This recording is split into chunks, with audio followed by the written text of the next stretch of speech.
लेकिन जमुना पार तक टो के लाया, जमुना में डुबकी लवाई और चंडीगढ़ में शपथ हुआई।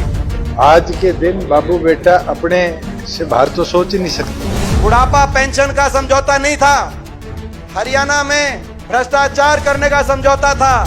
मुझे नहीं लगता कि भूपेंद्र सिंह हुड्डा के बेटे को आज इतना भी पता है कि उनके राज्य में कैसे लूटा जाता था।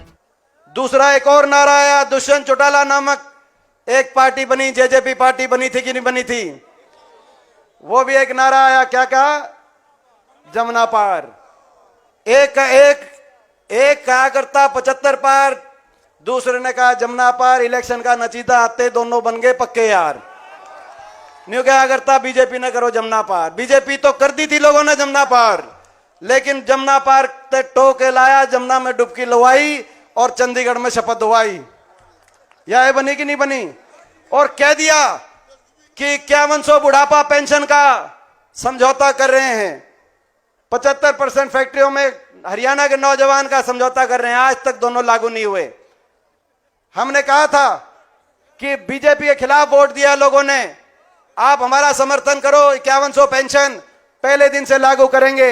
मैं पूछना चाहता हूं हरियाणा के बड़े बुजुर्गों को, आज 5 साल के बाद वह 5100 पेंशन आई या नहीं आई, मैं आपसे पूछना चाहता हूं।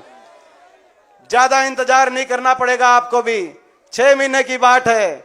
6 महीने के बाद आपको पता है, 6 महीने के बाद उस विश्वासघात का भी बदला हम लेंगे। बुढ़ापा पेंशन का समझौता नहीं था, हरियाणा में भ्रष्टाचार करने का समझौता था। महकमे बांटकर प्रदेश की भली भली जनता को लूटने का समझौता था। माइनिंग का महकमा किसके पास गया? शराब का महकमा किसके पास गया? एक्साइज का महकमा किसके पास गया? भ्रष्टाचार की फाइलें कैसे बंद कराई? सारे महकमे, किस महकमे से कितनी कौन लुटाई कर रहा है, ये शायद लिस्ट हमारे पास भी ना हो। इन्हीं के विधायक, हिसार नारनौंद के इन्हीं के एक विधायक ने, दादा गौतम ने अगले दिन कह दिया था कि खोपर बढ़ गया, सारे महकमे लेके एक लाई जीमने लग रहा है।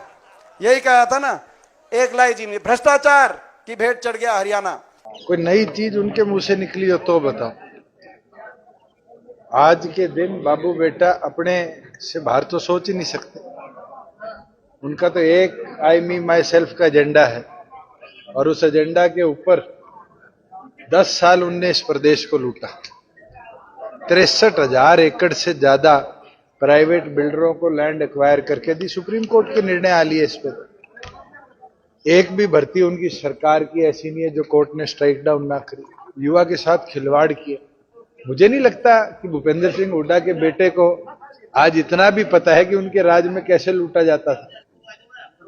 आज के दिन रॉबर्ट वाड्रा के पेपर गायब हो जाते हैं बैंकों से, ये उनकी लूट को छुपाने के लिए कदम है।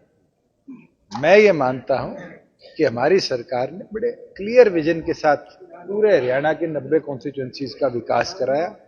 आज 6800 गांव के अंदर, 6300 ग्राम पंचायतों के अंदर आज बराबर सामान्य ग्रांट पॉपुलेशन के आधार पर मिलती है। इनके राज्य में तो ग्रांट भी रोहतक जिले से बाहर नहीं आती थी। आप सोनीपत वालों से जाके तो पूछो। आज खरखोदा को तो विकसित हमने किया है। आज पद्मा के माध्यम से हर ब्लॉक में उद्योग लगे, इसके ऊपर हमारी सरकार का विजन बड़ा